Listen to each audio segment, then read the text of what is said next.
So here we find young Douglas hammering away on some stainless steel, yet again. If you ever find yourself in need to chase stainless steel, perhaps there's a few things that we could talk about to make your life easier. Plan. Pre-game as many shapes as possible. You're going to save yourself a load of effort.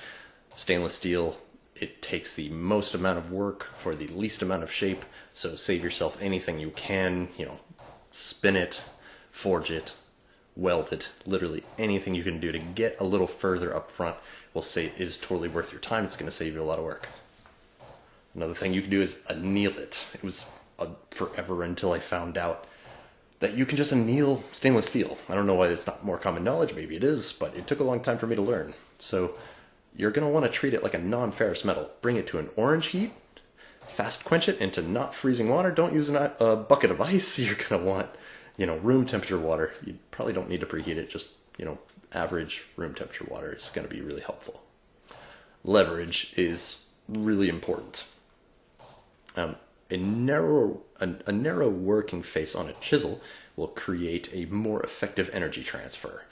So you're going to be able to get a little bit more out of the work that you're already doing. Another thing is a thick, hardy stock. A really thick handle absorbs impact. It saves you trauma into your hands. It's going to be much easier. I mean, just look at the vibration. Look at that thing bounce.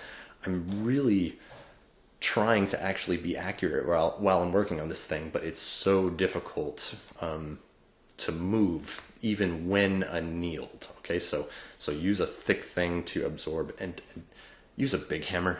Save yourself the effort. The last thing I can speak to is maybe to remind you that if you heat the metal at all in forging or annealing, you're going to want to refinish it. Otherwise, even stainless steel has a tendency to rust, albeit not as bad as mild steel, but still, it will. So sanding, polishing, other standard surfacing, finishing techniques, you're going to want to bring the luster back so that when you hand it over to your client or when you put it outside, it doesn't just rust again.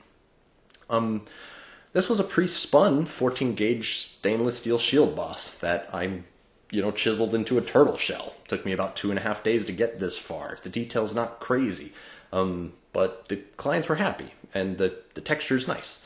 So everybody left happy.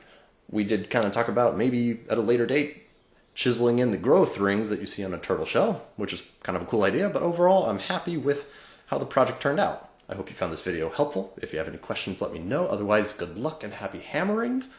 And thank you so much for watching.